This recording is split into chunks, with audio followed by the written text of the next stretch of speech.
I want to tell you something that will change the way you look at mirrors in hotel rooms and rental properties for the rest of your life. Not all mirrors are mirrors. Some of them are windows. In March of 2019, a couple traveling through Cork, Ireland, I will call them by the names they used in their public account, Dougie Hamilton and his girlfriend, checked into an Airbnb listing that had been presented to them as a private room in a shared house. The listing had good reviews. The host had been responsive and friendly. The price was reasonable. Everything about the booking appeared routine. They arrived, settled in, and began to unpack. The room was ordinary: a double bed, a wardrobe, a small desk, and a large mirror mounted on the wall opposite the bed. Standard rental room furnishings, nothing that would draw a second look. Dougie Hamilton had read something once, he could not remember exactly where, some travel forum or security blog, about a simple test for two-way mirrors. He mentioned it to his girlfriend almost as a joke, the way people mention things they have read without real expectation of relevance. The test is this: place your fingernail directly against the surface of the mirror. In a standard mirror, the reflective coating is behind the glass, which means there will be a small gap between your fingernail and its reflection, approximately a quarter inch. In a two-way mirror, the reflective coating is on the surface, which means your fingernail and its reflection will touch with no gap at all. He pressed his fingernail to the mirror. His fingernail touched its reflection directly, no gap. He and his girlfriend stared at the mirror. Then he did something that required a particular kind of controlled courage. He turned off the lights in the room, cupped his hands around his eyes, pressed his face against the mirror's surface, and looked through. He was looking into a void space in the wall, a cavity behind the mirror that had been constructed specifically for this purpose. And inside the cavity, mounted on a bracket, aimed directly at the mirror and therefore directly at the bed, was a camera. A recording camera pointed at the place where guests slept. They left the room immediately. They contacted Airbnb. They contacted the Cork police. An investigation was opened. The host, the person whose name was on the listing, who had been so responsive and friendly during the booking process, was arrested. What investigators found when they examined the property went beyond the single camera behind the mirror. The rental room had been rigged with multiple recording devices. The investigation determined that guests had been filmed in the room without their knowledge or consent during an extended period of time before Dougie Hamilton's chance application of a test he had read about once and almost did not bother to perform. How many guests, over what period of time? The full scope of what had been recorded and what had been done with those recordings was not made entirely public in the coverage that followed. But I want to stay with the moment before the discovery, because that moment contains the thing that makes this story not just a story about a criminal. Between the time Dougie Hamilton and his girlfriend checked in and the time he pressed his fingernail to the mirror, they had been in that room, moving around it, unpacking, being themselves in the specific unguarded way that people are themselves when they believe they are unobserved, and the camera had been there, recording, aimed at the bed they were about to sleep in. They did not know. Every guest before them had not known. The mirror had been in that room, reflecting everything, showing them only themselves, while something behind it collected images of them without their awareness. Airbnb's policy at the time of this incident required hosts to disclose security cameras in listings, but explicitly prohibited cameras in bedrooms and bathrooms. The policy existed because this had happened before, not once, not twice, but with enough frequency that Airbnb had developed specific language to address it. The Cork case was not unique. In 2019 alone, multiple reported cases emerged from multiple countries. Hidden cameras found in Airbnb listings in Canada, in the United States, in Australia, in New Zealand, and in South Korea. A 2019 survey of Airbnb users found that 1 in 10 respondents reported finding a hidden camera during a stay. 1 in 10. The test with the fingernail takes 3 seconds. Most people do not perform it. Most people look at a mirror and see only themselves looking back. I want to tell you now what to do every time you enter a rental room, a hotel room, or any space where a mirror is mounted on a wall. Press your fingernail to the glass. If your fingernail and its reflection touch, if there is no gap, leave the room immediately. Call the police, do not stay. Because the thing behind a 2W. Eye mirror is not a reflection. It is a window. And on the other side of that window, there may be someone watching. There may have always been someone watching. You just did not know. Some houses have rooms that they do not want you to enter. Not rooms that are off limits in a way that has been explained to you. Rooms that the house itself seems to want you away from. Rooms whose doors feel different under your hand. Rooms that the air around them is wrong in some way you cannot articulate. Rooms that you find yourself avoiding without deciding to. In September 2020, a woman traveling alone, a freelance writer, mid-30s, someone who had stayed in dozens of Airbnbs and had long since lost the nervousness that first-time renters feel, booked a 2-bedroom house in a rural area of New England for a week-long writing retreat. The listing was beautiful, an old farmhouse, 19th century, updated to modern comfort while preserving the architectural character of its era. Original hardwood floors, stone fireplace. Surrounded by trees with the autumn turning them. The kind of place that makes you feel you have discovered something private and particular and exactly yours for the duration of your stay. She arrived on a Saturday afternoon. The host, she called him Mark in the account she later wrote, had left a key under the mat and a welcome note on the kitchen counter. The note walked her through the house's features. The note mentioned that the second bedroom at the end of the upstairs hall was used for storage and was kept locked. She should feel free to use the house otherwise as she pleased. She noted the locked door during her initial tour of the house. She tried the handle locked as described. She had no reason to want access to it. A storage room was a storage room. She gave it no further thought. The week was productive and peaceful for the first 4 days. She wrote in the mornings, walked in the afternoons, and read by the fire in the evenings. The house felt exactly as it had looked in the listing, warm, private, perfectly isolated. She was sleeping well. She was, she wrote later, happier than she had been in months. On the 4th night, she heard something. She was not sure what it was at first, a sound that arrived at the edge of sleep and pulled her back from it without immediately identifying itself. She lay in the dark and listened. The house settled and creaked in the way that old houses settle and creak, and she attributed the sound to this and turned over and tried to return to sleep. She heard it again. This time she was fully awake, and fully awake she was able to categorize it. It was a sound from the upper floor, not the ambient creaking of structural settling. A sound with intention behind it, the sound of something deliberate, something moving. She lay still for a long time. She listened to the house. The sound did not repeat. She looked at her phone, 2:17 a.m. She considered calling someone and did not, because there was nothing to describe that did not sound like the product of a too quiet house and an overactive imagination. She went back to sleep. On the 5th night, she heard it again. At the same time, within minutes, same upper floor origin. This time, she got out of bed. She picked up her phone as a light source, went to the bedroom door, opened it, stood in the doorway, and looked down the upstairs hall. The hall was empty. The locked door at the end of it was closed. She stood in the hall for a long time, the flashlight of her phone making a circle of white light that fell short of the locked door. She listened. The house was quiet. She went back to bed. On the 6th morning, she called Mark.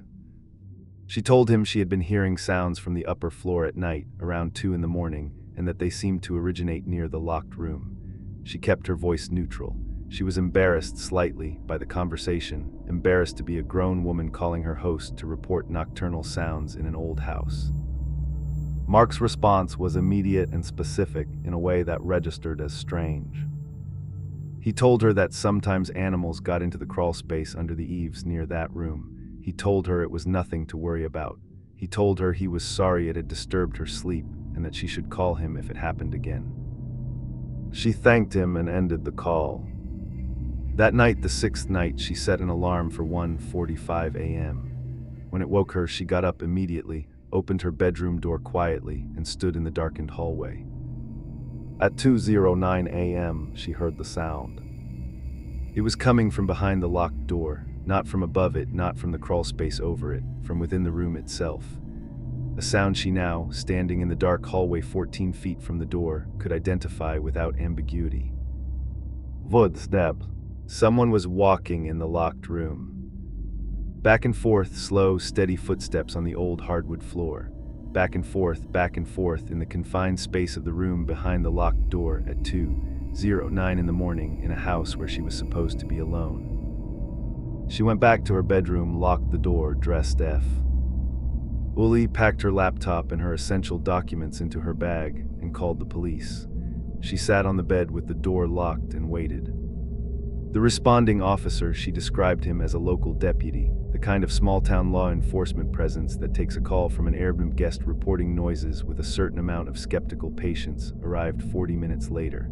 He knocked on the locked door of the second bedroom. No response. He requested the access code for the lockbox so he could obtain a master key. He unlocked the door. The room was not a storage room. There was a cot, a small table with a lamp, a cardboard box with clothing in it, a phone charger, food wrappers, a glass of water that was not fully evaporated, which the deputy noted meant it had been placed there recently. Someone had been living in the locked room.